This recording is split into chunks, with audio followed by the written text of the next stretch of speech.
everyone. Be seated.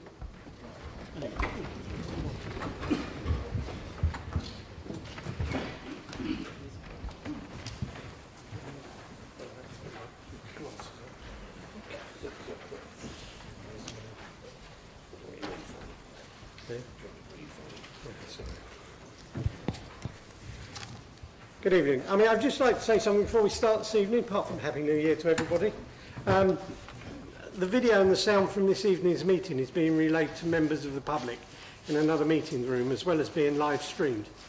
To help ensure that the sound is as clear as we can make it, please could you note the following. Speak reasonably close to the microphone, speak in the direction of the microphone and try not to turn away, speak clearly as you can and not too fast.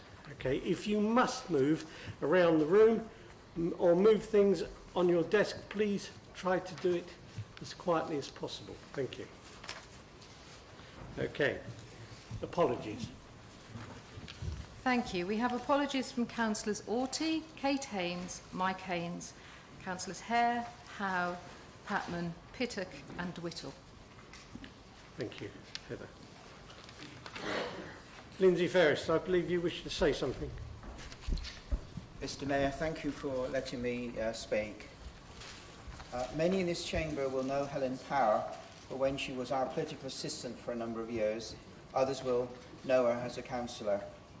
Late May, Helen was diagnosed with cancer and underwent a course of chemotherapy, which unfortunately was unsuccessful. In early autumn, she was given the terrible message that her cancer was incurable and that she had less than a year to live. In fact, at the moment, Helen is in hospital. I'm sure that all here in this chamber would like to wish Helen and her family well for all the remaining time she has left. I would also like to mention Oliver Whittle and Barry Patman, who have both recently undergone major surgery, and we wish them well for the future. Thank you. Thank you, Lindsay. I think I reiterate what you said, and I speak for everybody here. It's a dreadful thing for cancer, and it's very moving. Thank you. Okay, declarations of interest. Are any declarations of interest? Tim Horton. Thank you very much. This council is currently in receipt of a planning application which is directly related to the petition being debated tonight and is due to be considered by the Planning Committee. I'm advised by a Borough Solicitor and Deputy Monitoring Officer if Planning Committee members take part in this debate, they are at risk of demonstrating bias or predetermination with regard to the application when it comes to be determined by them. I would ask, therefore, that Planning Committee members not take part in the debate. Please could I ask that those members leave the Council chamber just before the debate commences and return when the debate has been concluded. Thank you. Thank you, Tim. Keith Baker. Thank you, Mr. Mayor. In light of the fact that we've got an extensive number of questions and only 30 minutes to cover them, I would like to propose that we extend that 30 minutes as a one-off to 45 minutes, i.e. an extra 15 minutes to give a better chance of covering all the questions. Do you have a seconder for that? I will. Thank you. Thank you, Keith. Okay. Public. Okay, would we like to vote on that, please? All those in favour? Yes, full house. Thank you. Okay, so we move to item 80, which is the public question time, which is extended to 45 minutes. There will be supplementary questions allowed for individuals who are here asking questions on their own behalf. Those asking questions on anybody else's behalf do not get the opportunity to ask a supplementary. Okay?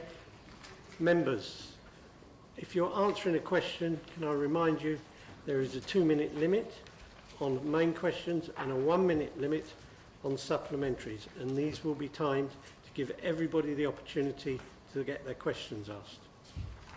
Okay. First question, Mark Chasfield, to ask his question.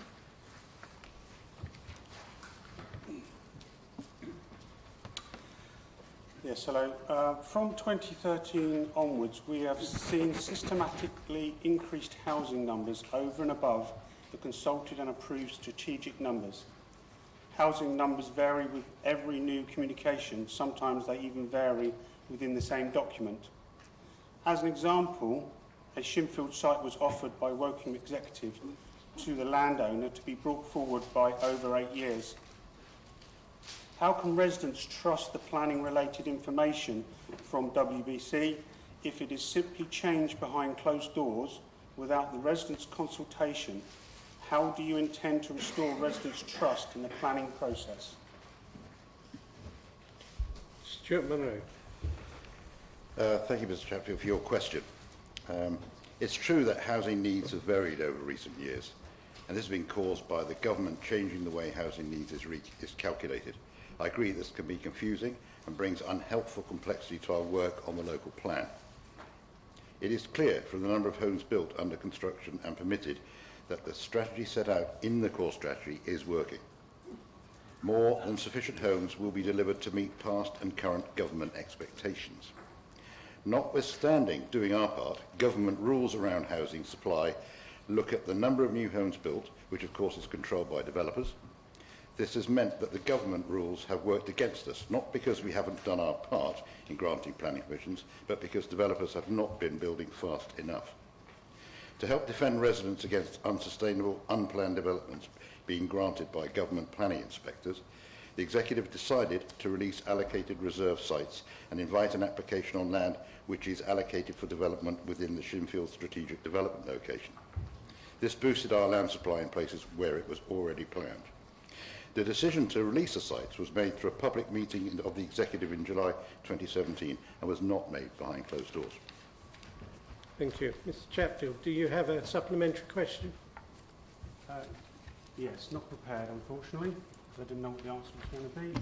So, I'm not quite sure that I can understand how you say the core strategy is working when we are faced with relentless problems with infrastructure, traffic in particular, and so on and so forth. But I just wanted to ask, we've actually sold the neighbourhood development plan as the way forward for the Shinfield Parish area. That land was not on that plan. It's now been brought forward by yourselves. Can you explain to the public why that is? You know, why we sold one thing and then told something else? Yeah, I mean, I understand what you're saying, and I get the part about the congestion. It was a historic thing that happened, and we're kind of stuck with that. I think that your neighbourhood plan was adopted after this happened, but I do agree with you, and we took it up with the government's chief planner who came to see us recently, that we thought was ridiculous that one of the decisions that was made by one of the planning inspectors took no regard to the neighbourhood plan at all, and we're fighting that hard. Thank you. Jim Fruin, your question, sir. Is it okay if I do this sitting down? Because if I stand up, I'll be so tall I won't be able to hear. Or, sorry, you won't be able to hear. And I'd hate to be accused of mumbling, so I'm not going to do that. Is that okay? Yeah, I wasn't sure. Planning applications can receive huge numbers of objections, many of which highlight significant factual inaccuracies in the applicant's submissions. Why does it take residents to highlight what seem to be quite obvious inaccuracies and concerning methodologies? For example, multiple reports that openly state to be based on desktop research, with the outcomes all based on the word likely. Will WBC please assure residents that due diligence is applied to reviewing and assessing developer applications and provide clarity about how this is applied and enforced? Thank you. Simon Weeks. Yes, good evening, and thank you for your question. I'm answering several of the questions that have been posed to my colleague. All applications are scrutinised by both internal and external technical experts from various service areas, including highways, drainage and ecology. Applications can be refused on lack of information or where the information is incorrect or incomplete. However, where information is lacking, the Council will ask applicants to provide this during the application process, and this approach is supported by both best practice and government guidance. In addition, planning conditions can be imposed on the planning permission, requiring that further details are submitted at a later stage, even after the application has been granted. Whichever approach is adopted, the Council always ensures that planning issues are fully and adequately addressed. Mr. Fruin, do you have a supplementary? Yes, please. Given the significant factual inaccuracies which are quite obvious to residents that live in the area, the developers are given opportunity to resubmit. So they're given opportunity to go away, resubmit and put more accurate information in there. Does that same flexibility, or is that same flexibility applied to residents' applications? Thank you for giving me the opportunity to clarify. Oh, sorry. Sorry. Too keen this, Simon. The other thing with the application process is that residents, that developers are actually putting up signs saying, houses for sale, please contact this number. Yeah, they're actually going to public consultation meetings and saying, if you've got a problem with this application, talk to WBC because it's already been approved. This is prior to approval. So why are developers so confident in getting approval? This causes so much mistrust with residents because it's almost as though it's a done deal. Can you give us some assurance that that's not the case? I can give you the assurance that isn't the case. In fact, that question has been Simon, can you turn your microphone on? Sorry, I thought that came on. I can give you that assurance, and in fact, the second part of the question you've just posed is actually another question later on this evening that another resident has posed, and I'll give that appropriate answer then if that's satisfactory. Thank you. Thank you. Okay, Mark Chatfield, I believe you're asking a question on behalf of Steph Fruin.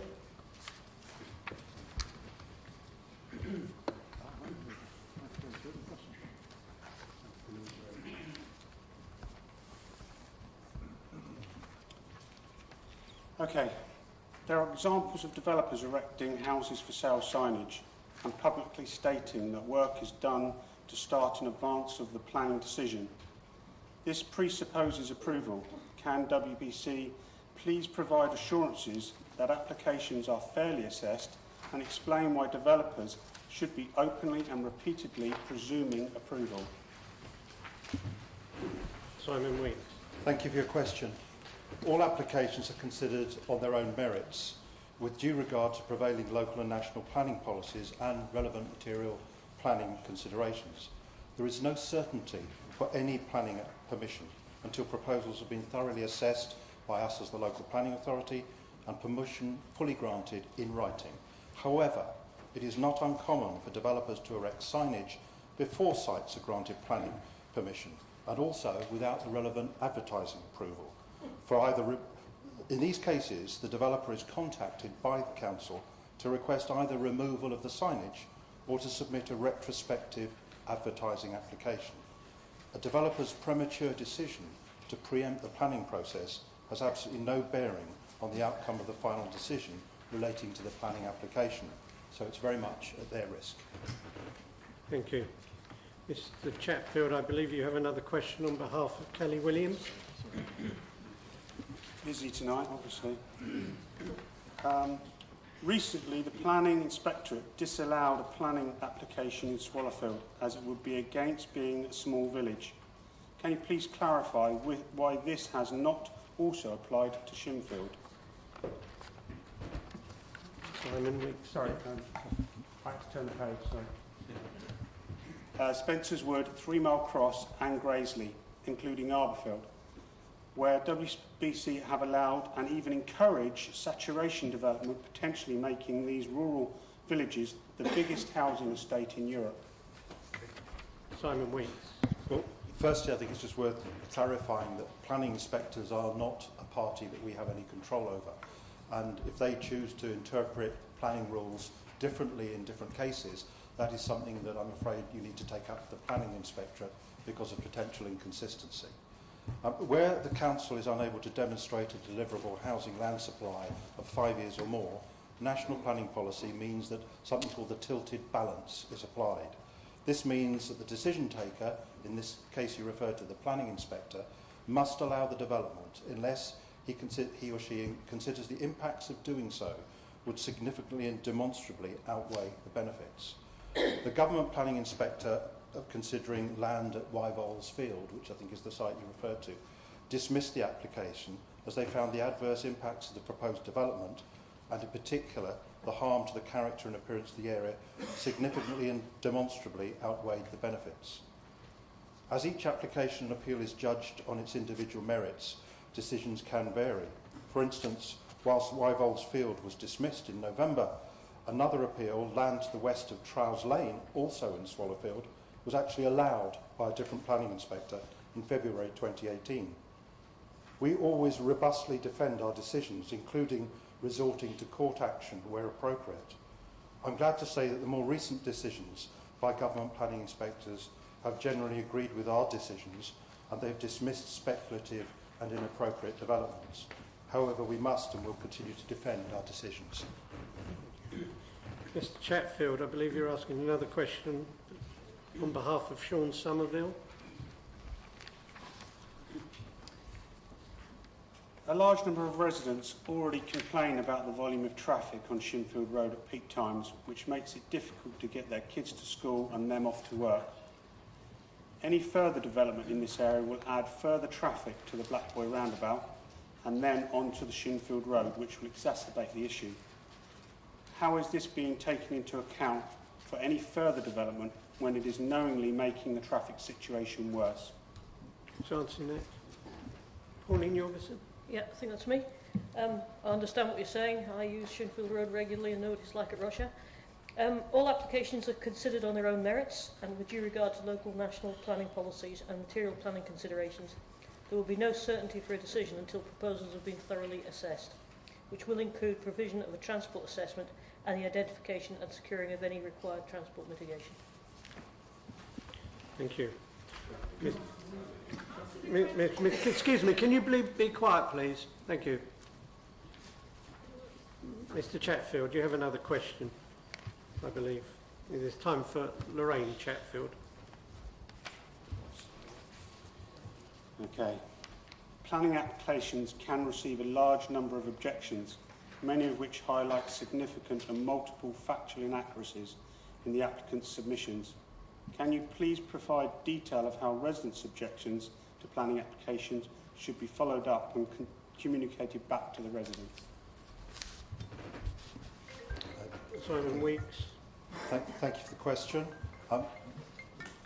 Residents' comments and objections on a planning application are given full consideration as part of the planning assessment process. The planning officer will also often have noted the same inaccuracies as the objectors. The comments are summarised in the planning officer's report, and the assessment section of the report addresses the relevant planning considerations and the reasons for the outcome of the application. So there is a written record of the points raised by all commenters and the planning officer's assessment of each of those points. Whilst the council considers all the comments received, it does not have the capacity, and nor is it practical, to respond individually to every representation raised on an application, and that is normal practice across all planning authorities. Thank you. Richard Ingram, I believe, is he here tonight? You're asking your question now, Mr. Ingram? So on the basis I'm at least as tall as Jim, can I also remain seated? Okay.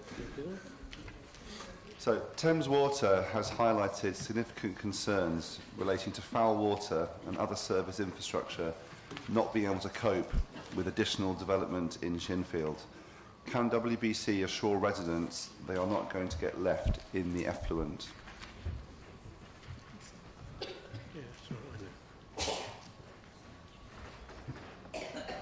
Yes, sorry. Thank you for your question.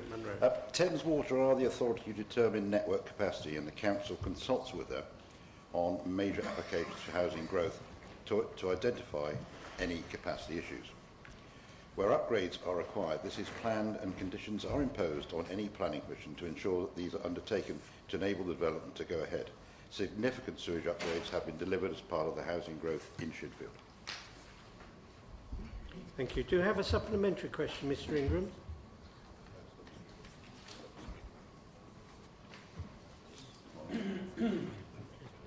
All right, back to you again.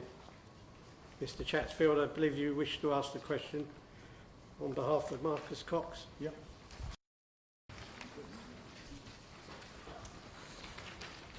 It is difficult for residents to engage with planning-related issues, and this has especially been made more difficult now WBC don't even provide a named planner for the residents, but does provide a developer support services. See the portal. This leaves residents with a feeling that the developer applications are done deals and objections are simply ignored. Can you assure residents that applications are being fully and appropriately assessed, irrespective of them being from a resident or a developer? Thank you. Simon Weeks. Absolutely, I can give you that assurance. The Council consults all affected residents about planning applications, and I can confirm any representations received from residents are taken into account during the determination process. For larger schemes, such as those within the strategic development locations, there are also public forums designed to provide updates to local residents and to give residents the opportunity to voice their opinions about development proposals. During the planning process, residents can also contact the Council's customer delivery officers, who are part of the planning team, and who can help them with their questions, but they will be provided with the case of the case officer, name and contact details if they need to talk to a planning case officer about more complex planning issues. The Council must determine all planning applications in line with relevant local and national planning policies and standards. If an application accords with these policies, the Council is unlikely to be able to substantiate refusal. Mr. Chatfield, I believe you wish to ask a question in the name of Simon Prince. You're going to get fed up with saying my name. It's fine. It's a job. In the Shinfield area, planning permission has been given for circa 3,500 houses, yet only a third of these have been built. As a result, we have not seen the total impact on the local area, nor have we any infrastructure improvements that had time to kick in. What is the Council planning to do to address this issue when overall impact of the existing development on the lives of its residents is not yet known, and when the overall impact on the infrastructure is unknown? Stuart Munro. Again, thank you for your question. Growth in Shinfield has been planned as part of the core strategy and adopted supporting documents including the Infrastructure Delivery and Contributions SPD, which ensures that planning infrastructure is brought forward to meet the needs of the new development, secured through planning agreements or the Community Infrastructure Levy, CIL. The new infrastructure is not all provided up front, sadly, which we'd all like, but on a phased basis when the new development is actually in place.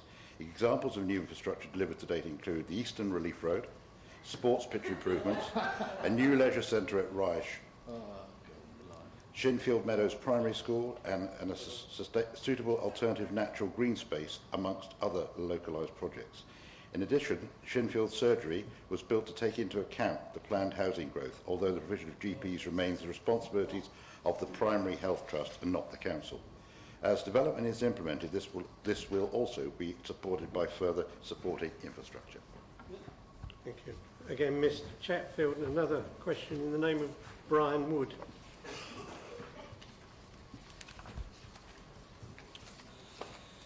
The Shinfield Parish Neighbourhood Plan was created to allow the local community to have more of a say in the developments which would take place in the surrounding area.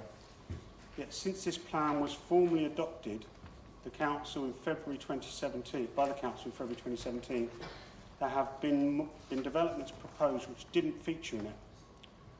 Why are WBC ignoring the plan and, therefore, the wishes of the local population? Again, thank you for your question on behalf of Mr Wood. The Council has never ignored the Shinfield Parish Neighbourhood Plan. In fact, we very much support it, and in fact uses it to make and support our decisions.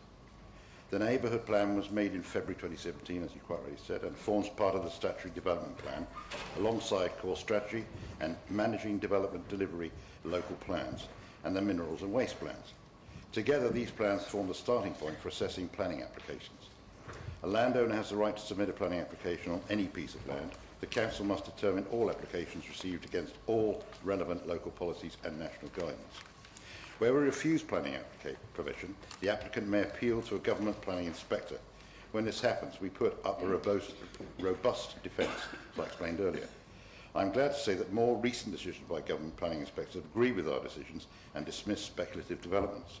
However, there have been a number of extremely disappointing decisions, one I discussed earlier, over the last 2 years or so, where inspectors have allowed development contrary to our judgment and the adopted neighbourhood plan.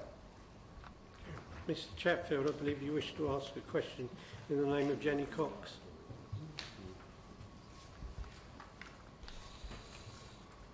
Berkshire Fire Brigade have publicly raised concerns about the shortage of fire hydrants and its concerns about access and through routes, hydrants across the Shinfield area. How are WBC taking these concerns into account for any proposed further development? Pauline Hellis-Simons. Thank you, Mr Mayor. I'm answering this question as Vice Chairman of the Royal Berkshire Fire Authority. Berkshire Fire Brigade is consulted on all major planning applications and has not objected to any application for development in Shinfield SDL on the basis that there is a shortage of fire hydrants. Fire hydrants are addressed and secured through the building regulation process, and that ensures that there is suitable provision for the new developments. Thank you. Mr Chatfield, I believe you wish to ask a question in the name of Jude Somerville.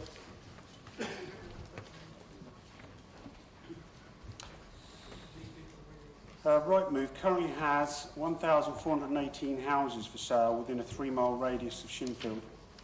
Estate agents are currently stating that their sales are less than 1 a week. At this rate, the current market conditions mean that 3 to 5 year housing supply is available. Can you assure residents that housing market conditions are being taken into account for additional housing number approvals? Stuart Munro. Thank you for your question on behalf of Jude Somerville. We're aware of the uncertainty in the economy and the influence this might have on housing delivery and sales. No housing developer within the borough has advised they are slowing their construction rates, despite the fact we all know they are. Should the housing market slow, we will take this into account in our decisions. However, the government has made a clear commitment to boosting housing delivery across the country and sees a solution to delivery simply being to grant further planning permissions. We do not agree with this and are strongly lobbying government to change the planning rules to recognise that delivery is controlled by the development industry where decisions are made on a commercial basis. In this, we welcome the support of other political parties and a number of town and parish councils. The strategy set out in the core strategy is working. It is clear from the number of homes built, under construction and permitted that more than sufficient homes are capable of being delivered to meet past and current government expectations. In short, we have done our part. Mr Chatfield, I believe you wish to ask a question in the name of Gail Wood.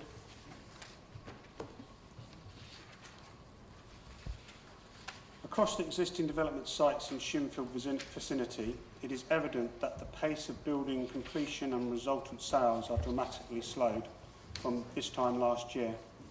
In fact, the construction companies have recently moved staff off of a number of sites. What is the council planning to do to address this issue? Simon Weeks. Thank you for your question. I think it's actually very similar to the last question that you posed that my colleague answered.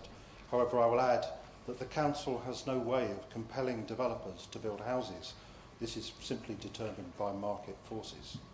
As stated, we believe the government should change the planning rules so that delivery issues outside of the control of ourselves as the local authority are not exploited by developers to try and undermine our locally agreed planning strategy. I have personally raised this as an issue of concern in separate meetings here at Wokingham with the Prime Minister, with Sir Oliver Letwin, who led the independent review of build-out rates, and with Steve Quartermain, who is the Chief Planner at the Ministry of Housing, Communities and Local Government. Thank you. I believe you wish to ask a question, Mr. Chatfield, in the name of Adam Freund.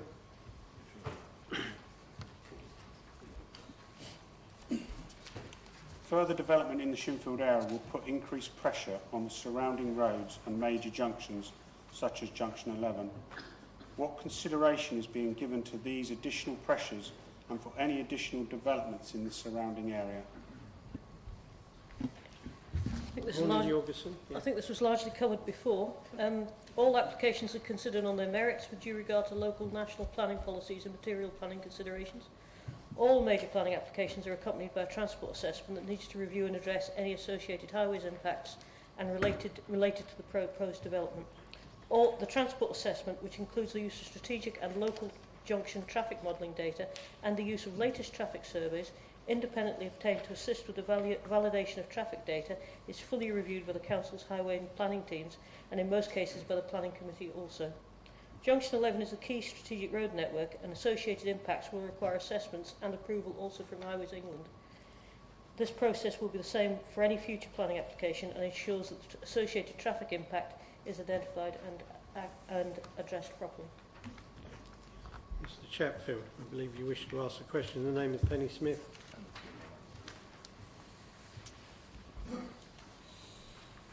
Occupancy of approved development is around 30%, with the completion rate around the same level. The area is already being impacted by the additional traffic with regular long delays and multiple jams. Please clarify how traffic modelling is taking into account the rural type roads and how they will cope with the proposed additional tens of thousands of houses.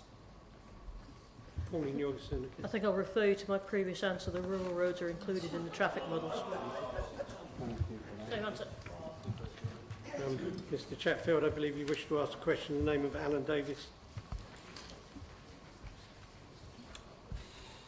There are examples of developers only willing to commit to very low numbers of completions per year due to both market conditions and the shortage of skilled craftspeople. This could condemn residents to over 10 years of building disruption. Do WBC consider this to be acceptable, and would they agree to this for their residents? Stuart Munro. Thank you for your question on behalf of Alan Davis. The core strategy set out the spatial strategy managing development in the period to 2026. The strategy set out in the core strategy is working. It is clear from the number of homes built, under constructions and permitted, as I mentioned earlier, that more than sufficient homes are capable of being delivered to meet past and current government expectations. In short, as I said before, we've done our part. Notwithstanding this, government rules around housing supply is based not on the actions in the control of a local authority, but on the actual delivery of homes, which, of course, is controlled by the development industry. Ultimately, developers decide whether they wish to develop a site or not, and at the rate at which sites are built out. Like many industries, house building is affected by changing national and local market conditions, with decisions being made on a commercial basis. We do not agree with this situation and have been strongly lobbying government on this matter. In this, we welcome the support of other political parties and a number of town and parish councils. Once the principle of development is established, communities should expect the approved development to be delivered swiftly, as it is in the public interest. We would also believe that all councils should simply be assessed against the allocation of land and approval of planning permissions. This reflects the true assessment of our performance and disincentivise land banking either through not starting construction or by going slow. Thank you. Mr. Chatfield, I believe you wish to ask a question in the name of Julie Headley. This petition is one of a series from residents across Wokingham. What assurances can WBC give that they are actually listening, or are residents simply wasting their time? Julie McGee-Sumner. Thank you for asking the question in Julie Headley's name.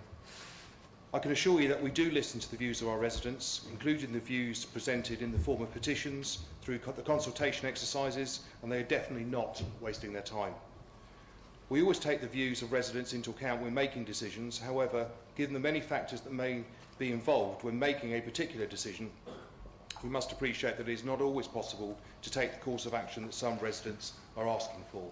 The only variation to that is also when we have been governed by planning law. Thank you. James Reid, I believe you wish to ask a question. Yeah, thank you.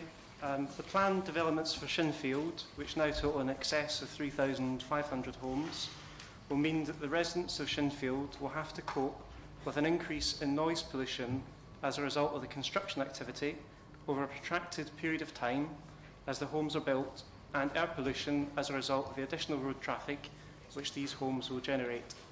What analysis has WBC done to show the cumulative impact of the planned developments on the overall level of pollution in the area? John Horsell. Thank you very much for the question, Mr. Reid. The Council sympathises with the existing residents and understands that noise and disturbance is often generated through the construction of new homes.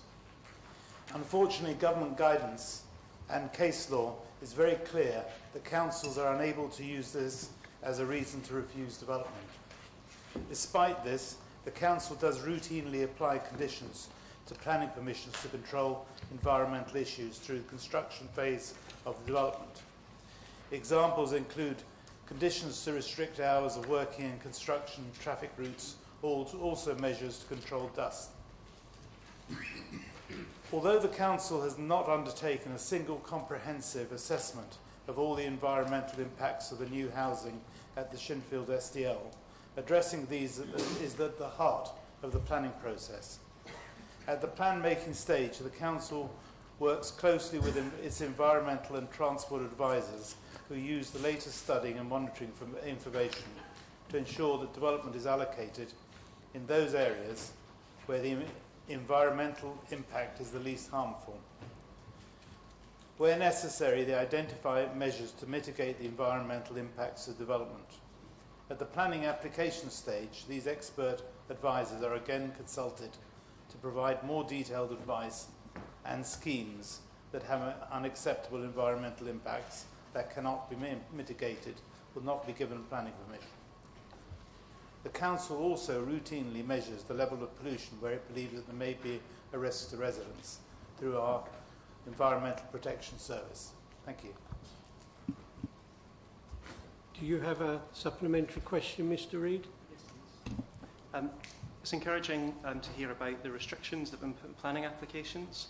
However, there is evidence to suggest that those are being ignored by the developers.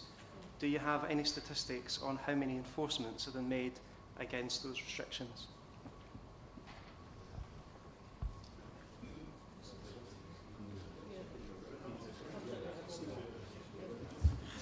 I'm sorry, offhand I don't.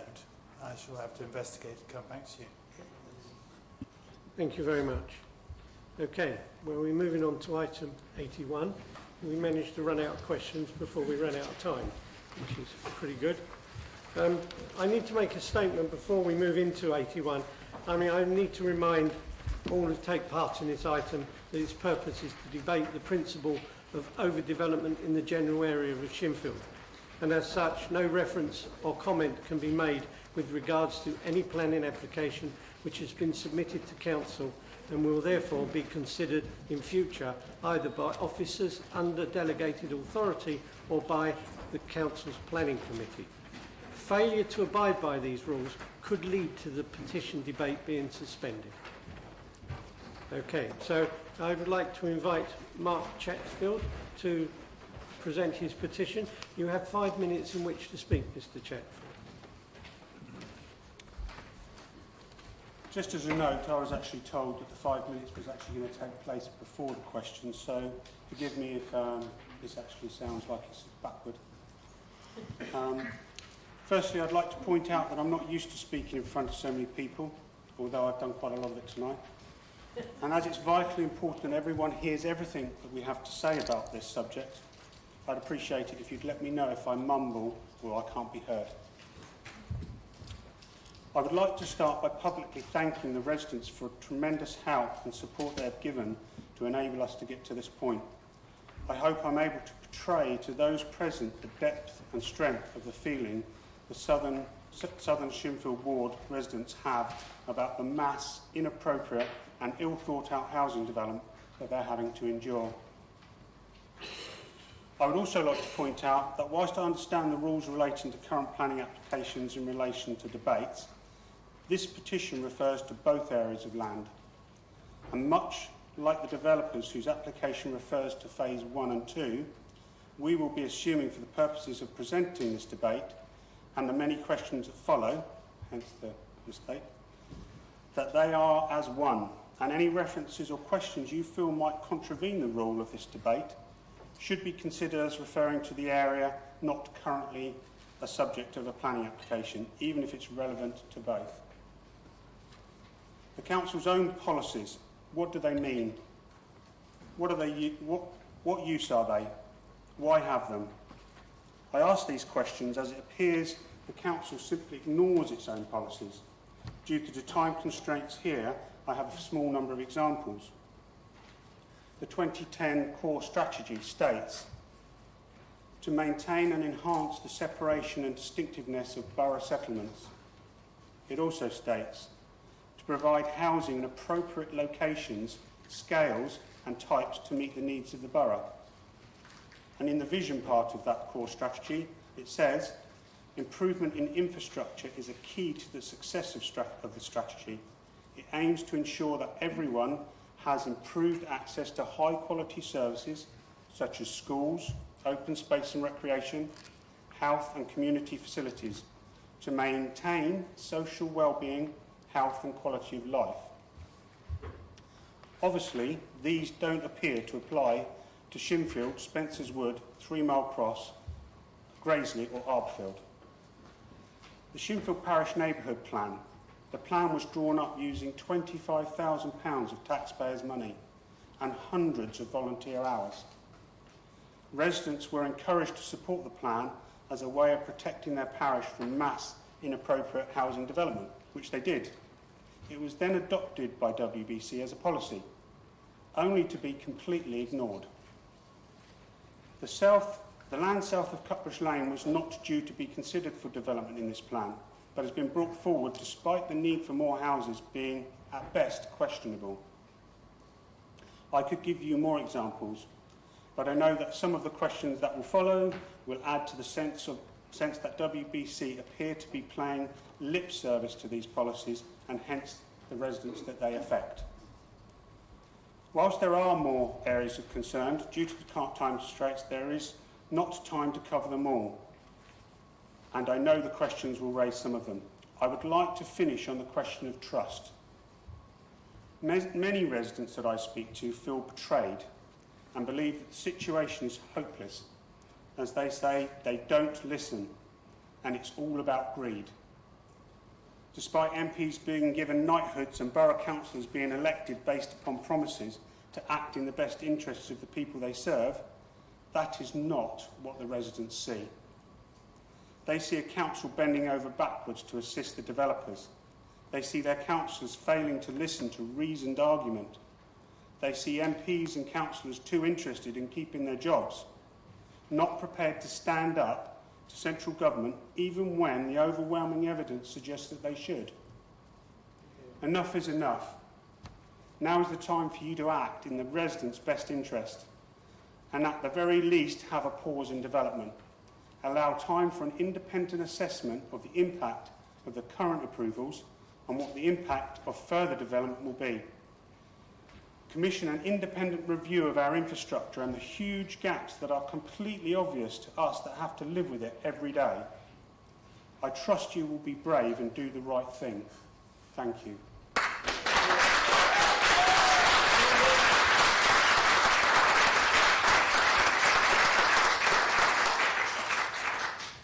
Thank you, Mr. Chatfield.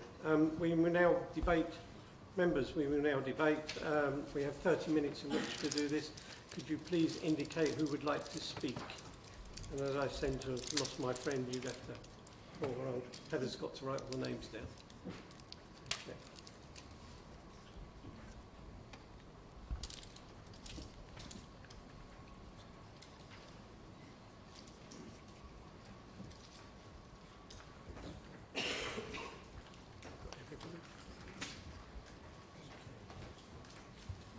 Okay, thank you very much. If we could start with Perry Bath. Thank you, Mr. Mayor, and very good evening to you.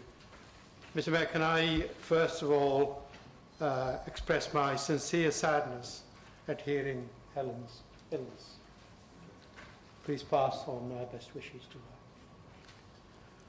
I'm pleased to see so many residents here in support of the petition to make their voices heard. And we are here to listen and act appropriately. I represent my residents in Shinfield North.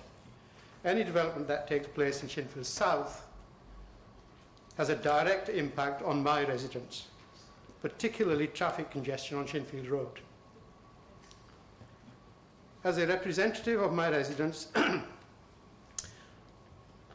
I want to see development appropriately in appropriate locations to ensure disruption, including traffic congestion, is kept to a minimum wherever possible. Therefore, any further development that takes place needs to be sustainable and suitable. We have to ensure that the green spaces are maintained, allowing our villages in the borough to maintain their unique identity. We will also do our best that the development is strategically led rather than developer-led. Development per se brings with it the infrastructure.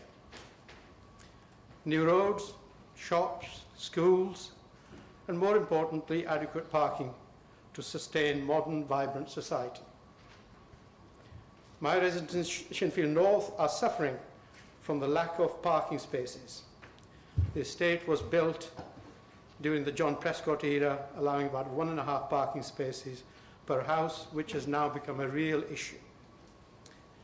As such, we will need to ensure that we have a viable local plan that is carefully designed to protect us from vagaries of government inspectors and housing numbers. And we cannot forget our residents who are trying to get onto the housing ladder. As such, any development that is planned needs to be sustainable and suitable and needs to have 35% affordable houses built. This is part and parcel of our local plan. And we cannot ignore the housing numbers, as that will lead to uncontrolled development. The Council has already strongly objected to the Government's technical consultation on changes to the way local housing need is calculated. The Council has met with senior government officials to highlight the issues facing the borough. This includes large costs incurred in defending public inquiries when speculative planning applications are submitted that seek to shortcut the plan-led process. Councillor Bath, your time's up. If you could just... Yes, okay, I'll be very quick then. Mr. Mayor, I'll rest my case. Thank you. Okay. Lindsay Ferris. Thank you.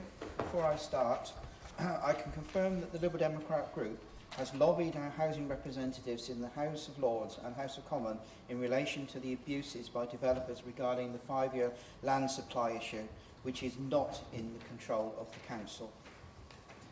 Under the current local plan, which runs until 2026, Woking Borough area is planned to take around 13,400 homes based upon 661 properties per year for 20 years, many of which have already been or are in the process of being built.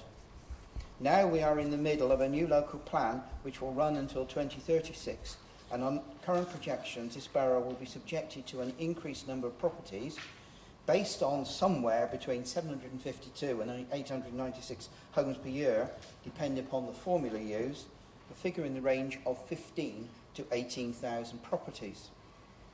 Whilst the figures overlap, our location is expected to take a growth in properties which represents a 30% growth in only a few short years. This explosion in properties will significantly impact on the character of our borough, turning a semi-rural area into a mainly inner and outer suburbia. It will also lead to gridlock on our roads, as our local roads are unable to take a significant growth. even with the roads that are proposed and are being built. One area that has taken more than its fair share is Shinfield. In the past 5 to 10 years, the character of Shinfield has changed out of all recognition.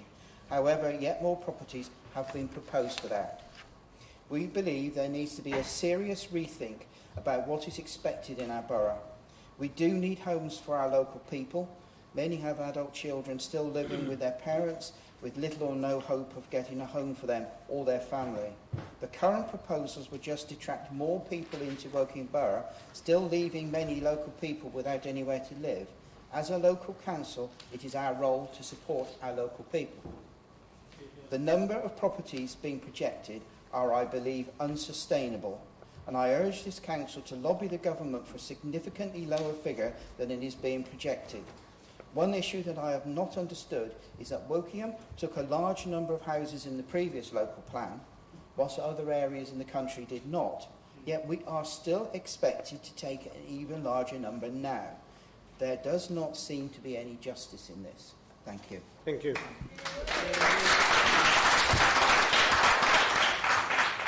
Charlotte Haytham-Taylor. Thank you, Mr. Mayor. I just wanted to start off by thanking all of those who have put their names to this petition. It is an extremely important petition, and also all of the residents who have come here tonight to ask the very pertinent questions that we've heard, and also for all of the school children who've put together such amazing drawings that have accompanied this as well. Tonight is a very important and very significant night for this council. This council has now received over 10,000 signatures in the form of 3 different petitions, specifically in relation to current development, future proposals and overdevelopment within the borough. I ask a very simplistic question that we need to put to central government. Can all our residents be wrong? I don't think so. I'm certain now that we have a clear mandate to tell central government that whilst we fully support economic growth, this must not be at the expense of the quality of life of our current residents and our future generations, and at our straining services and ecology. Recently, central government have assessed their housing projection numbers. If they had stuck to the output of their calculations, then the number of homes that this borough would need to deliver would be 752 per year. Whilst not ideal, this would have put far less pressure on our borough than the new figure which they have put to us, and it's been put together by the planning inspectorate, and that's 894. And things will change as we go forward, and it could increase. But I believe that with Brexit, we should be pushing that figure back down, and it should be way below 700 if we are to continue having the development that is sustainable, perhaps even below 600 or around about 500. Residents in my ward of Shinfield South are already subjected day in and day out to unacceptable queues of traffic, regularly sitting in solid jams for 2 miles down the A33 or 1 mile down the Basingstoke Road just to get onto a completely jammed M4. Inappropriate development has already been won by appeal on floodplains, leading to poor quality homes where sewage seeps through family garden lawns. Other appeals have been won and led to the erosion of gaps between settlements, the loss of valuable farmland, the lack of social and affordable housing, which the council is working hard to reverse. Our local services are stretched, and this is not a new phenomenon. 10 years ago, this very month, I was going into labour and giving birth to my daughter, and I went to the Royal Berks and was told when I arrived there wasn't a single bed available. What legacy do I want to leave my daughter? Well, it's not the one where we concrete over every single plot of land, ripping up the green and productive farmland and replacing field by field with poor quality homes that are unaffordable and will need demolishing again in 50 years' time. This is where we need to resolve, as members here tonight, to work together with our residents to build the solid foundations of our future community, not rotten ones which will see the whole thing come crashing down. We need to stand by our residents, tell central government urgently to rethink its current strategy, Councillor Haytham-Taylor, and look again at where homes and future growth are best placed to support all of this country. Thank you.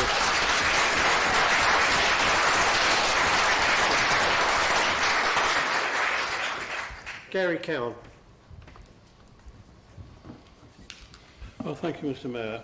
And I thank Charlotte for her comments. I don't often agree with it, but I do on this time. It's nice to see a full gallery and 31 residents in the outside room. I mean, this petition clearly shows the concerns residents in Shinfield and its surrounds have with the proposed local plan. The plan shows 650 hectares plus of green fields submitted in just Shinfield, Graiseley, Arbfield and Barkham alone for development. Using low to high densities, this could vary anything between 20 and 40,000 houses on green fields if all of the sites were used. The wording on the interactive map says many of these sites may not be suitable for development, and I emphasise the word may. It doesn't mean yes or no, it means may.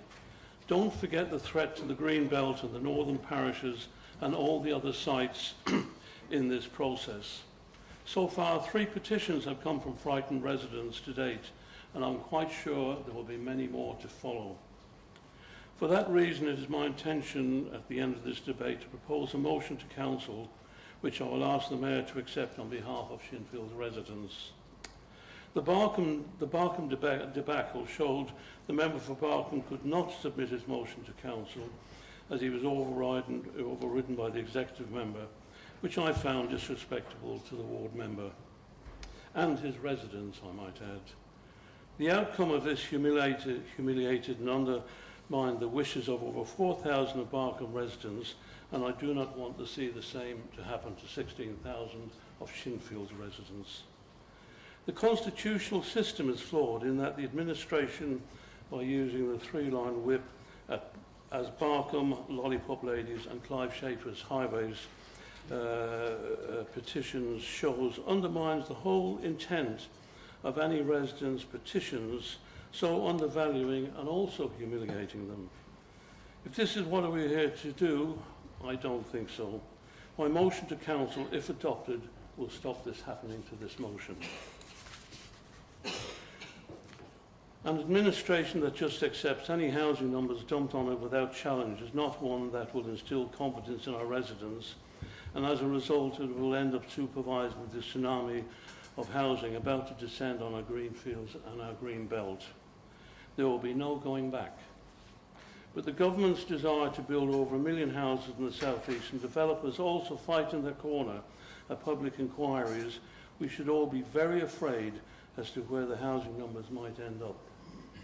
Rightly, residents are genuinely frightened by this threat, and even the urban areas not stuck with development will also pay the price with congested roads, smog, lack of accessible medical facilities and schools. It's time to say no more. It's what our residents would want us to do. Thank you.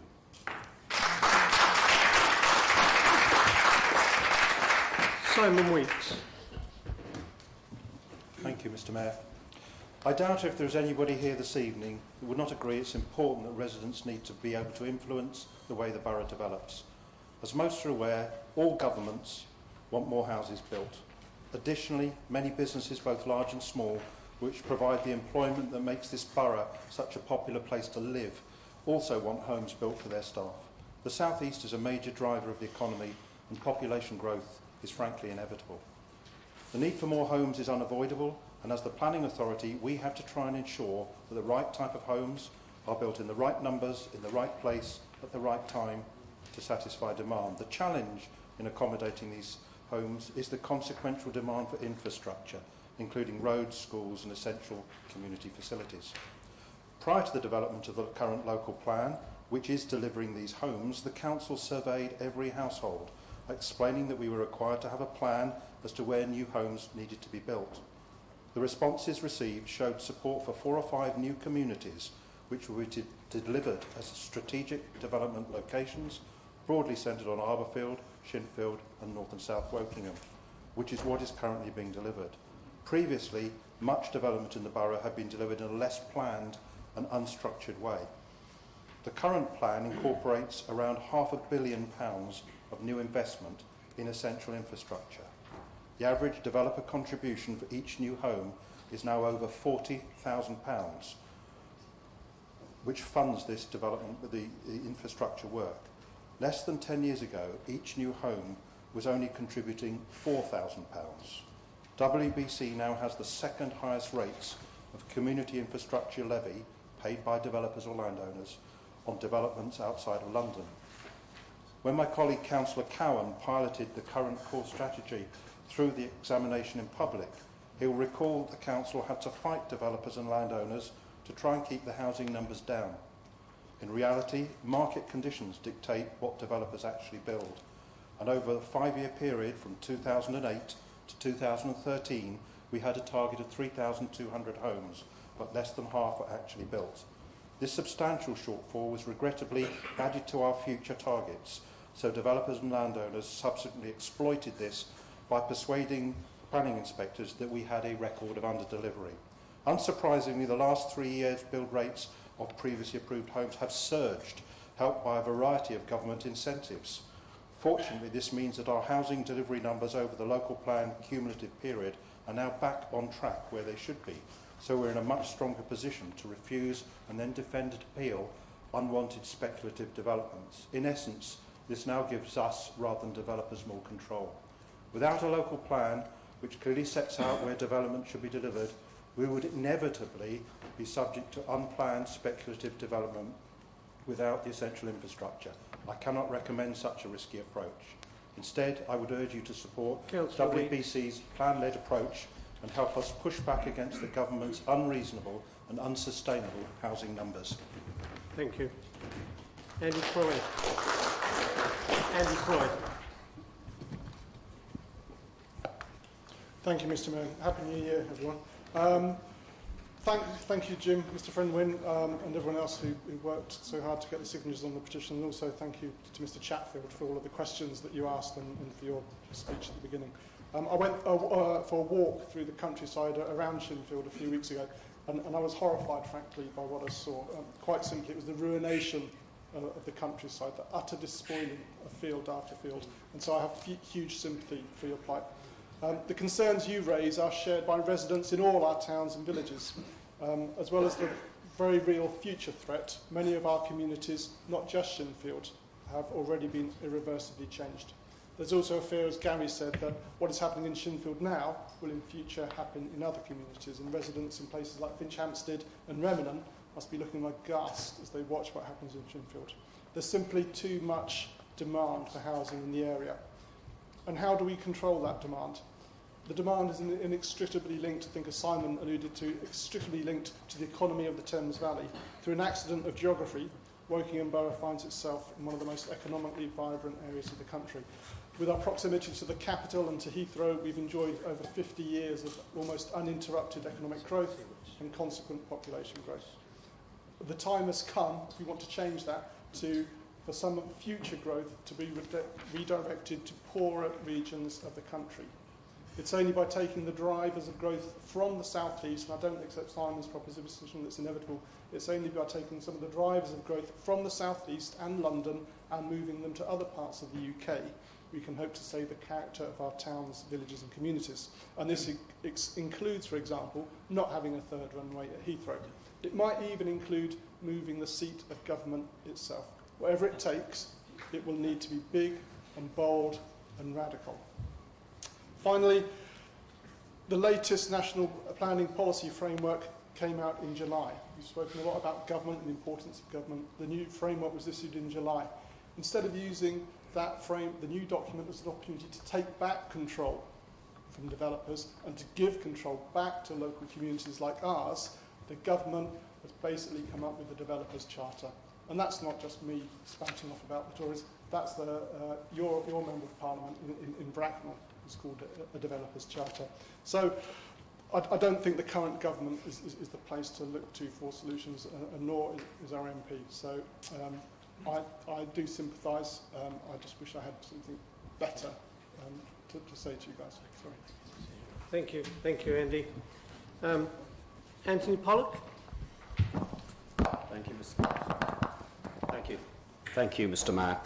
And like my colleagues, I've been appreciative of Jim and his work that he's done locally, and also the residents who've come here tonight and also signed the petition. Shinfield has seen a large number of houses being built in recent years, with more to come as the sites allocated in the local plan up to 2026 are completed. The local plan originally envisaged 2,500 houses being built in Shinfield Parish in the period up to 2026, and since there were 900 houses on reserve sites in Shinfield brought forward from the previous plan, of the 2,500 allocated, the new number in addition was only about 1,600. Since then, since the approval of the local plan, there's been an upward drift in the number of houses, starting with the addition of 750 following the University of Reading's successful appeal against the number of houses allocated to them on their land in Shinfield.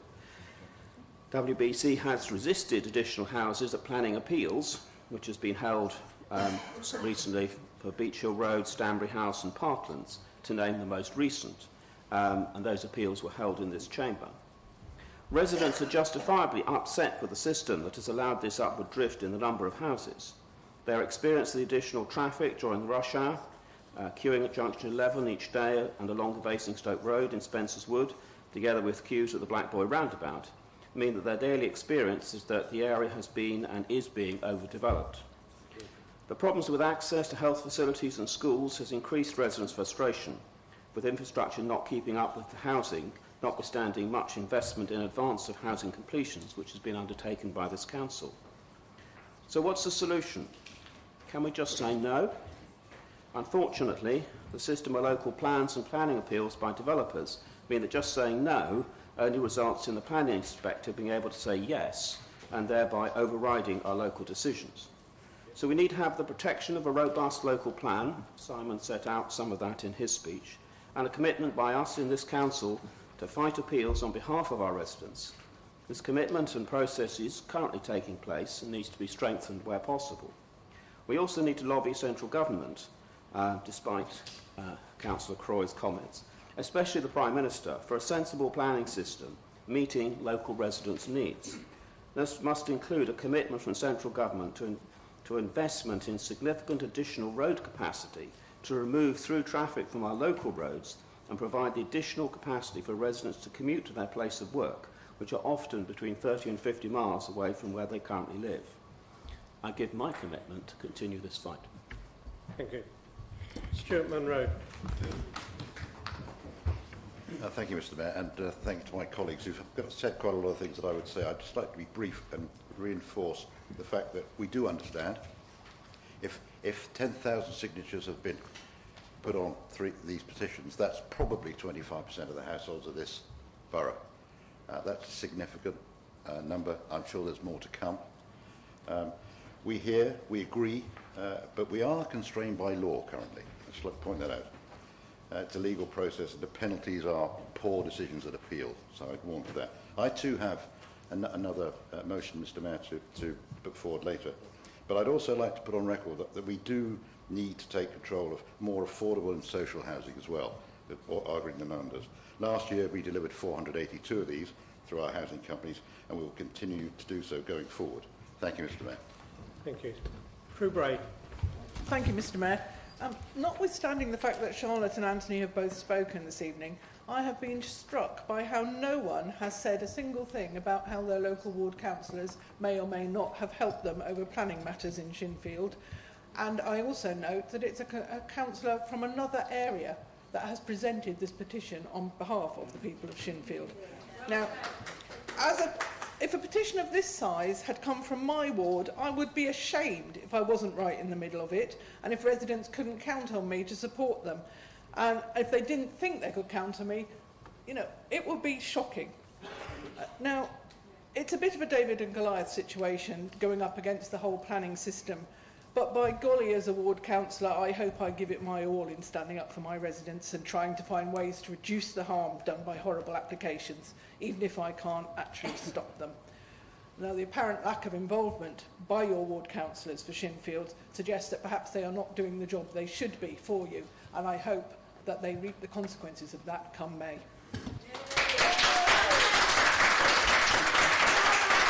Clive James. Thank you very much, Mr. Mayor. Development is definitely a major issue. The country needs more houses. Here in Wokingham, we need more one-bedroom, two-bedroom homes, and we need bungalows. But developers won't build them because 4- and 5-bedroom homes give them a better return for their investment. We don't need to try to solve all of the country's housing shortage by ourselves in Wokingham. What we need to do is just take our fair share of houses. Why should Wokingham be building more houses than Bracknell, than Reading, than West Berkshire, South Oxfordshire? There is no sensible reason for this. When people moved to Wokingham 15, 20, 30 years ago, they moved here for very good reasons. They liked the semi-rural nature of the borough. They liked the close proximity to the motorway network and London. They liked the fact that they could move about with relative ease. This has all changed in the last 10 years. The Conservatives have built more houses than they needed to, and Shinfield has taken far more than their fair share of houses. Plans being looked at now give Shinfield and the surrounding areas, such as Graiseley, thousands of more homes over the next 10 to 30 years. If these plans go ahead, Wokingham will no longer be a semi-rural place to live, and we will suffer the same traffic congestion as the inner suburbs of London. It will be gridlock, gridlock, and more gridlock wherever you go. I congratulate the people who have brought this petition to the council. Thank you for collecting so many signatures. Thank you for caring about our borough. Thank you for caring about the environment that we live in. Many residents across the borough share your concerns. You did this because you care, but you probably realise that the Conservatives are not going to listen to you. They haven't listened for years. The only way to get your message across is through the ballot box. When they start to lose seats, they just might start to listen. But don't give up. The protection of the area that we live in and enjoy is worth fighting for. Thank you.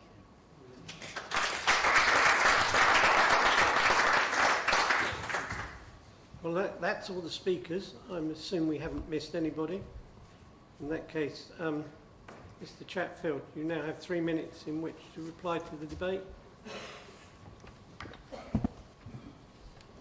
This is unscripted because I didn't realise, I wasn't told that this was the case when I was told about the debate, so I'll make this up as I go along. During the debate, we've talked about no slowdown reported by developers. I suggest you come and look in Shinfield and look at the sites in Shinfield. I can tell you that is the case. I can also tell you as a local employer, I'm having people coming to me saying, I've been working on housing and there's no more work for me.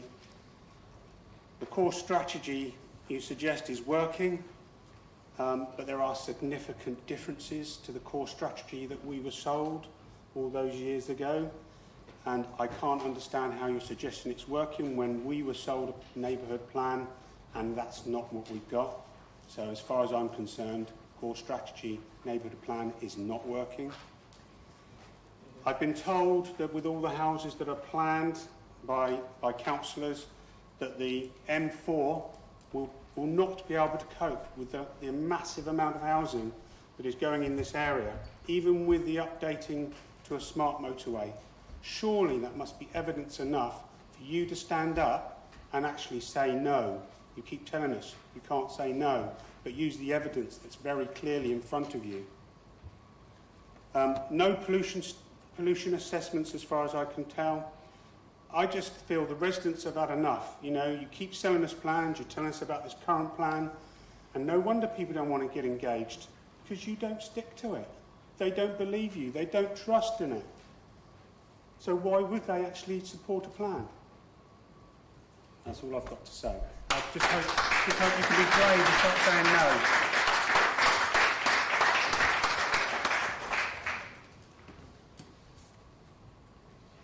Okay, I'd like somebody to put okay. Mr. Mayor, I'd like to propose another motion which I think encapsulates some of the points that have been raised here. We do understand, we do listen, and we're with you. And can we just pass that round before I read that? Point of order? Mayor. Point of order. Raised there was a motion from Gary and you didn't take that and he was the one who was involved with the petition. Don't think much of that. I'm very sorry. It's very clear. I mean, both of them made an indication they wish to have a motion. It's the person who stands up first. I am victim of this, I'm afraid. Just a point of order, Mr. Mayor. If the independent motion was taken, then the opportunity for the administration was there to refuse it and then vote in their motion. By taking this line, as exactly happened with you on the Barkham debate, it's just that the administration is using its power and its influence to override the opportunity of this chamber to have a say in something over and above what they want.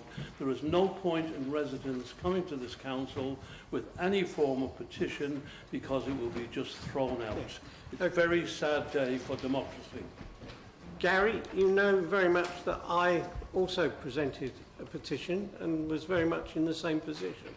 The rules only say the person who makes the first indication, and we all use the, well, I'd like to make, but Stuart stood up first. I said in my debate before Stuart spoke that I was to propose a motion to council. Well, I understand that, so did Stuart. Gary did it first.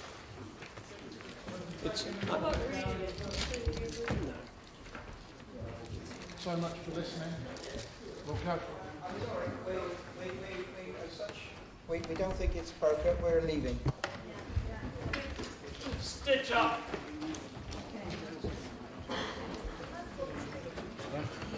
Shame on you. We paid for this and we have democratic rights. It's a sharp. Excuse me. I'm sorry, Excuse me. I'm going, but screw you, arsehole. I don't feel fine through it. Just shame on the lot of you. It's disgraceful. As you, Pollock, and the rest of you, you really should start standing up for people who are elected. You've got to teach you care to us. By the way, Come on, please, no more. We've had a debate here today. We have had a debate here today. shame on you. Well,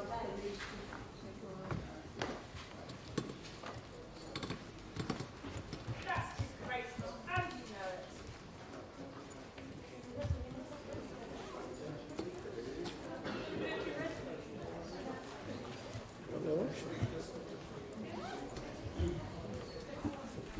it. Mr. Mayor, shall I carry on? yes, just wait. Wait. Wait. Okay. Thank you. Thank you very much.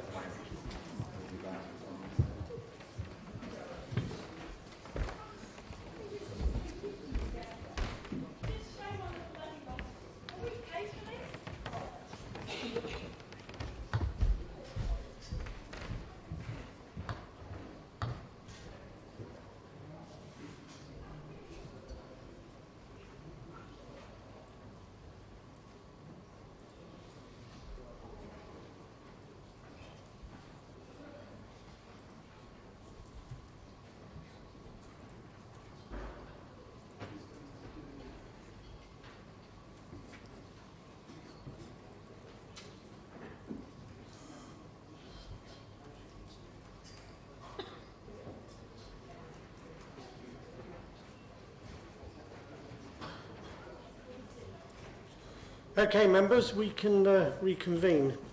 Stuart Munro. Thank you, Mr. Mayor. I'm sorry that they didn't even have a chance to even read what we've suggested, which I think, in the main, would cover quite a lot of what they asked you for. May I propose this motion? And I believe I have a seconder. Seconder? Very well. Can I read out? If you could just read it out. This council recognises that residents rightly feel that the number of houses being imposed on our borough is currently too high. This council, as a champion of our community, will continue to robustly make our case to government to lower the recent housing numbers. The number of houses is determined by a government formula and has been mandated by successive governments of all major parties. Further, this council will continue to challenge inappropriate developments in our borough, which we spend a lot of money doing, and we are supported in this approach by recent decisions to dismiss several planning appeals.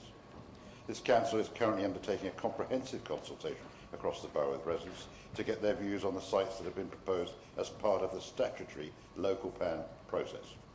All sites will be subject to comprehensive assessment and engagement before the Council approves its preferred strategy and site allocations through the local plan process. Thank you, Mr. Mayor. Thank you very much. The seconder, would you like to say anything? I reserve the right, Mr. Mayor. Thank you. I don't have to ask anybody else. Okay, as this is a petition, we have to go straight to the vote. All those in favour show. All those against? All those abstaining? That is carried. Thank you. If you could go and get the planning committee, please.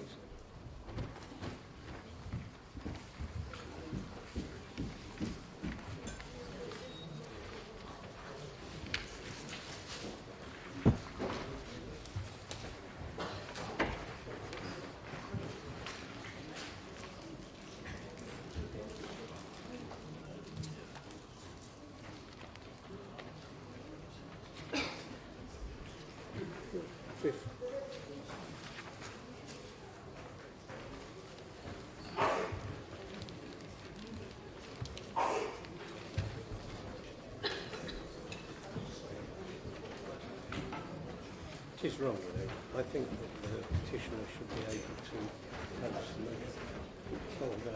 member on a post. But that means a change in the Constitution.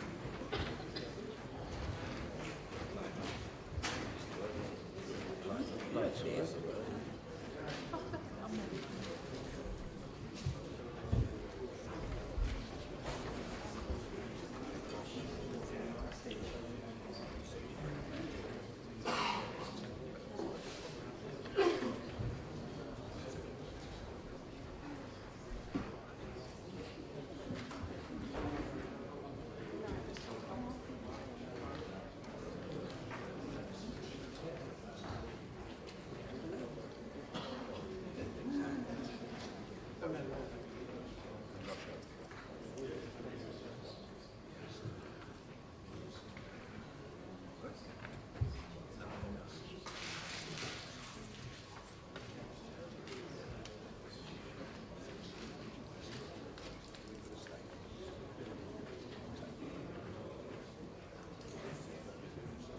Okay, everybody, if we either close the door or come back in the chamber, please.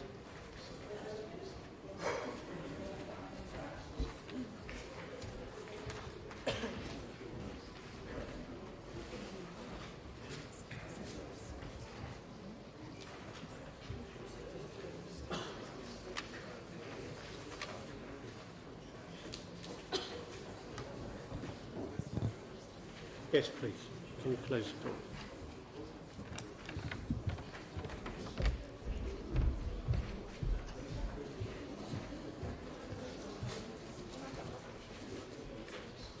What's it called? The Constitution Working Group. Makes the rules.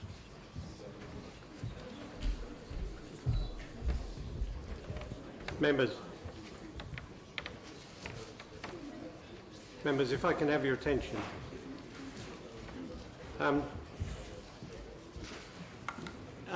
I've followed the rules here tonight, but I do consider the rules to be a bit hit and miss. And I would suggest that maybe anybody here from the Constitution Review Group may look at the rules to make a decision. I'm not going to make any decision, but it should be obvious to people that this doesn't work. This was a good... Sorry, go on. I'm just saying, I'm Deputy Chairman. I'd like to respond to that once you finish that. Okay, thank you. I mean, we've had a very good debate here tonight. I think most of us are singing off the same hymn sheet. As Stuart said, it's a shame that nobody stayed to listen to his motion, because it did support reducing the number of homes in the borough, or trying to get the government to reduce the number of homes, but that's gone now. So if you'd like to reply. As part of the Constitutional Committee, we always are looking for ways to improve, as we've recently extended, I think, councillor questions from 20 minutes to 30 minutes. However, so if anyone has any suggestions, the next meeting of the committee is on the 4th of February. So please, could you make sure that Chris Bowring and myself have any suggestions or any practical ideas or best practice that you've observed at other councils for handling situations like that, and we will come together, review that, and maybe provide some suggestions at the next opportunity. Thank you, Mr. Mayor. Thank you very much, Chris. I will be writing to you with a recommendation. Thank you. Okay, if we can move on to number 82, Council Tax Reduction Scheme, to be proposed by Anthony Pollock. Thank you, Mr. Mayor.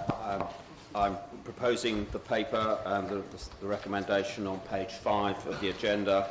It's a little bit of a tweak to our current scheme, but it just keeps it within the budget. Do you have a seconder? Did you wish to speak, Parry? I do, Mr. Mayor. Thank you.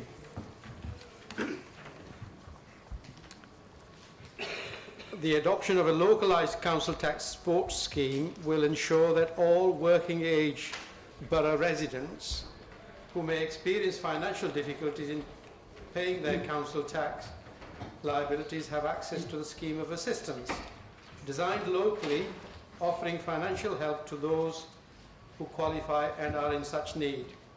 This is very good news indeed, and I recommend that the council agree proposed council tax reduction for 2019-2020 as very succinctly set out in the report. Thank you.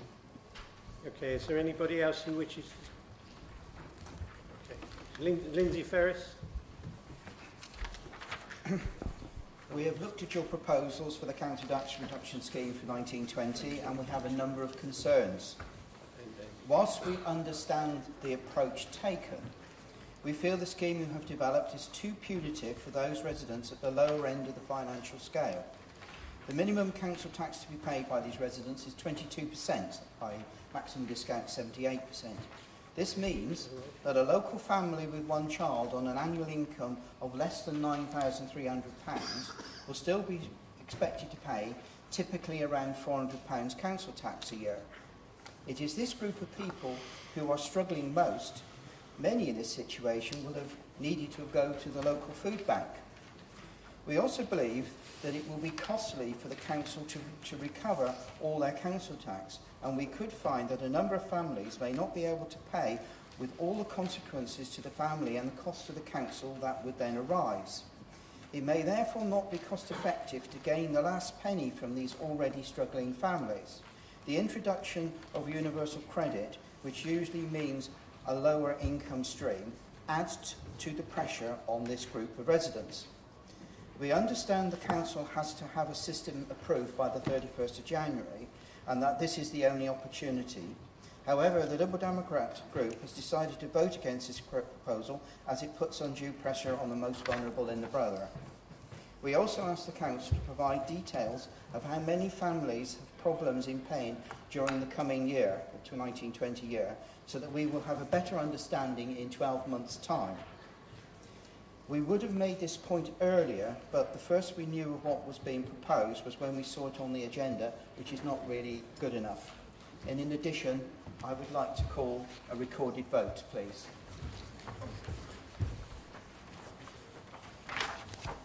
Thank you.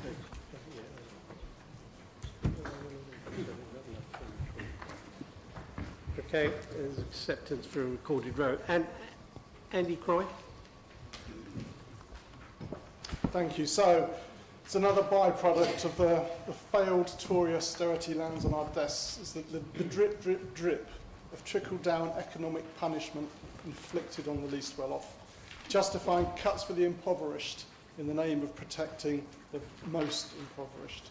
The document asks us to consider whether or not we should be protecting vulnerable groups. Imagine that, a consideration as to whether we protect vulnerable groups. Of course we should. The absolute state of this miserable, failing Tory government that it should come to this. And what do we see buried in the detail? Women, and it will mostly be women, in receipt of child maintenance income, will now see a third of that income taken into account and their council tax reduction reduced. This scheme proposes that we literally take cash from children. But it's not cash, is it? It will be food, clothes, school trips, colder houses, or mum going without an evening meal. And I don't believe that any member in this room became a councillor in order to have this conscience. I don't believe that any member in this council became a councillor to pay the poor is paid much less. I just don't believe it. But it seems to me, with the deadline of the 31st of January, that we're being bounced into accepting this scheme. And that is also unacceptable. I don't think it's gone before the executive, and I think I'm right in saying it's not gone before any of the scrutiny committees. We are being bounced either by the executive or by officers into approving this scheme, and it's just not good enough. The executive must either withdraw this to allow it to be rewritten for consideration at a new meeting on the 31st of January, or we continue with this scheme, because this attack on women in receipt of child maintenance is unacceptable. And none of us really want to see the headlines in the papers or to be known as the council, which literally takes food and money from people receiving child maintenance. Thank you. Rachel Burgess. Thank you, Mr. Mayor. An inevitable consequence of the reduction in central government funding for local authorities is an increased reliance on council tax to fund local authority budgets. As council tax is a highly regressive tax, it's as important as ever that council tax reduction schemes work to ensure that residents experiencing financial difficulties can receive proper assistance and financial help. But, in reality, the help this scheme offers is deteriorating year on year. First, let's be clear, these changes are only required because of the massive cut in funding from central government. Ongoing austerity is a direct cause of these changes coming before us today, to the detriment of some of our poorest residents. Recently, a UN report comprehensively condemned government policy on austerity, citing the gutting of council budgets and the testimonies of people living in one of the richest countries in the world, pushed into misery, chaos and even starvation. But still, after 8 long years, these central Tory policies continue. And here we have yet another example of the impact of austerity on ordinary people right here in Wokingham Borough. But let's look at the impact of some of those cuts on this scheme. Records show that nearly £1 million has been wiped off the budget for council tax reduction since 2013, a fall of almost 20%. At a time when Wokingham Food Bank is in such demand, we have been able to help 1,100 fewer people under this scheme as a result of funding cuts, and even more will have lost out financially. But it's not just the overall cut to this budget that's objectionable, it's the method of calculation proposed. The paper states, as we have heard, that 33% of child maintenance will now be included as income for the purposes of calculating the support. This was previously 100% disregarded and should remain so. Child maintenance payments are arranged to provide financial support for children's everyday living costs. All parents have a responsibility to support their child, but why should the parent in receipt of child maintenance be penalised? Also, the capital cap has been slashed from 16k to 4k. This will clearly mean that many fewer people can be helped under the scheme. Yes, it will save the council money, but it doesn't mean it's the right thing to do. Finally, the council has a duty to consult people it considers are likely to have an interest in the operation of the scheme. Despite the scheme affecting some 4,000 residents in the borough, the council received just 14 surveys back, from which no conclusive evidence could be drawn. The council may have tried to consult on this, but I don't believe it succeeded. For these reasons, I cannot support the changes to this scheme. Our residents, especially those in financial hardship, deserve proper assistance. Thank you. Thank you. Carl Doran. Thank you, Mr. Mayor. It's interesting that all 3 Labour people have been called in a row here because I didn't see any Conservative hands going up, which is really sad that none of them want to speak on it.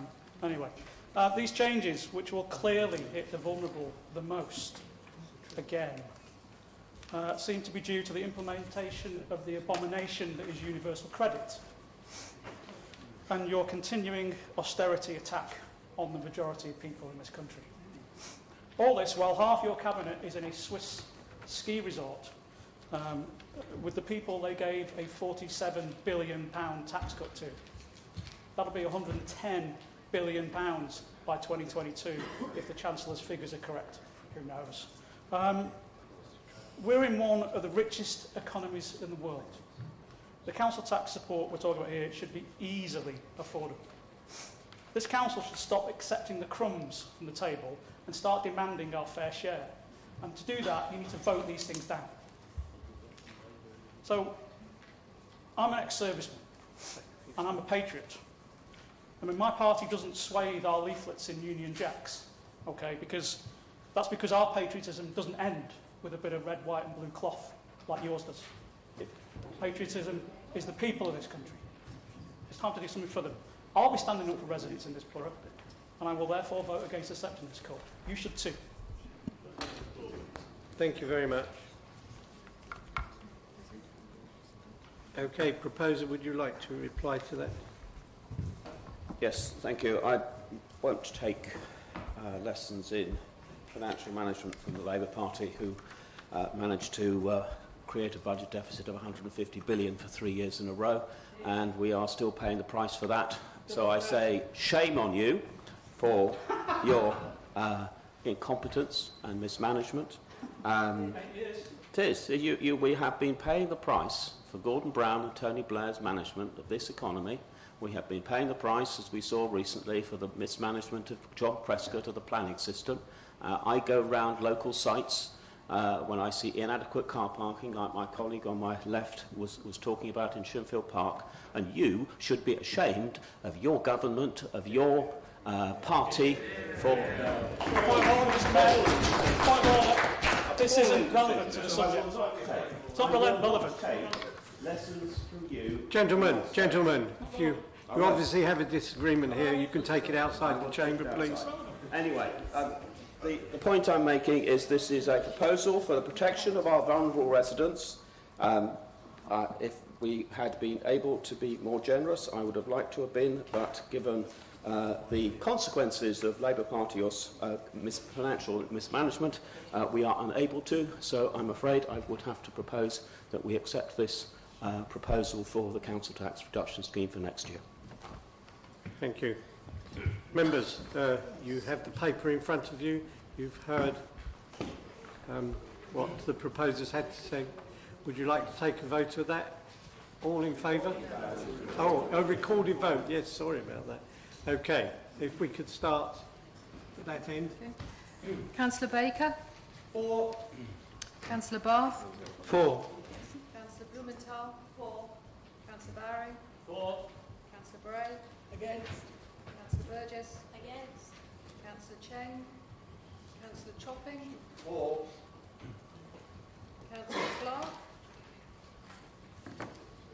Councillor Cowan? Against. Councillor Croy? Against. Councillor Delinsky? Councillor Doran? Against. Councillor Ferris? Against. Councillor Grandison? Councillor Hytham-Taylor? Councillor Holsall? For. Councillor Hellier-Simons? For. Councillor Hobbs? For. Councillor Holton? Councillor Holdsworth? Councillor Jarvis? Councillor Jones? Against. Councillor Jorgensen Norman? Councillor Pauline Jorgensen? For. Councillor Kayser? Abstain. Councillor King? For. Councillor Loyes? For. Councillor Margetts? For. Councillor McGee-Sumner? For. Councillor Meyer? For. Councillor Murphy? For. Councillor Munro? For. Councillor Pittock? Councillor Pollock? For. Councillor Richards? For. Councillor Ross? For. Councillor Sargent? For. Councillor Imogen Shepherd-Dubay? Against. Councillor Rochelle Shepherd-Dubay? Against, because we're not protecting the most vulnerable. Councillor Slight? For. Councillor Chris Smith? For. Councillor Wayne Smith? For. Councillor Soane? Abstain. Councillor Weeks? For. Councillor Eunice? For. Thank you. Thank you very much. That is carried. Thank you. That's the end of this evening's proceedings. Thank you very much, everybody.